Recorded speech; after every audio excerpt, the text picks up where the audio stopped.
ஏசாயா 2வது அதிகாரம் 22வது வசனம் இப்படியாக சொல்கிறது, நாசியிலே சுவாசமுள்ள மனுஷனை நம்புவதை விட்டுவிடுங்கள், எண்ணப்படுவதற்கு அவன் எம்மாத்திரம். இன்றைக்கி ஏசப்பா நம்மளை பார்த்து சொல்கிறாங்க, மனுஷனை நம்புகிறத விட்டு விடுங்க அப்படிங்கிறாங்க. இந்த உலகத்தில் நம்ம பார்க்குற மனுஷங்க ஒவ்வொருத்தங்களும் மாயையானவங்க.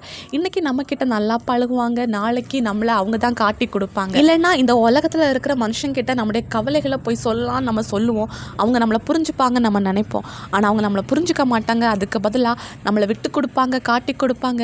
இன்னும் ஒரு ஆபத்தான சூழ்நிலையில் நம்ம கூட இருக்க மாட்டாங்க. இந்த உலகத்தில் இருக்கிற ஒவ்வொரு மனுஷனும் அவங்கவுங்க தேவைகளுக்கு ஏற்றது மாதிரி மாறிக்கொண்டே தான் இருப்பாங்க. இன்னும் நம்ம யாரையாவது நம்பி இருப்போம், இவங்க நம்மக்கிட்ட அன்பு செலுத்துவாங்கன்னு நினைப்போம். ஆனால் எல்லா அன்பும் பொய், மாயானது. ஆனால் நம்ம ஏசப்பாவை விசுவாசித்து அவரையே நம்பும்போது நம்மளை விட்டு கொடுக்காத அன்பும் அவர் தான், நம்மளை காட்டி கொடுக்காத அன்பும் அவர் மட்டும்தான். இதை கேட்டுட்ருக்க நீங்கள் யாராவது மனுஷங்களை நம்பி ஏமாந்து போயிருக்கலாம். ஆனால் ஏசப்பா உங்களை பார்த்து தான் சொல்கிறாங்க, மனுஷனை நம்புறதை விட்டுருங்க, ஆனால் ஏசப்பாவை மட்டும் நம்புங்க. உங்களுக்கு என்னவா ஆண்டவர் இருக்கணும்னு ஆசைப்படுறீங்களோ அந்த உறவின் முறையாக ஆண்டவர் உங்களுக்கு இருப்பார். ஒரு மூத்த சகோதரனா, தகப்பனா, தந்தையா ஆண்டவர் உங்களுக்கு இருப்பார். அவரை விசுவாசிங்க, அவரையே பிடிச்சிக்கோங்க. ஆண்டவர் உங்களை உயர்த்தி அழகு பார்ப்பார். அவரை விசுவாசிக்கிற உங்களை விட்டு கொடுக்க மாட்டார், காட்டி கொடுக்க மாட்டார். ஆண்டவரை நம்புங்க. ஆண்டவர் உங்கள் வாழ்க்கையில் பெரிய அற்புதங்களை செய்வாராக. இயேசு கிறிஸ்துவின் நாமத்தில் ஆமேன்.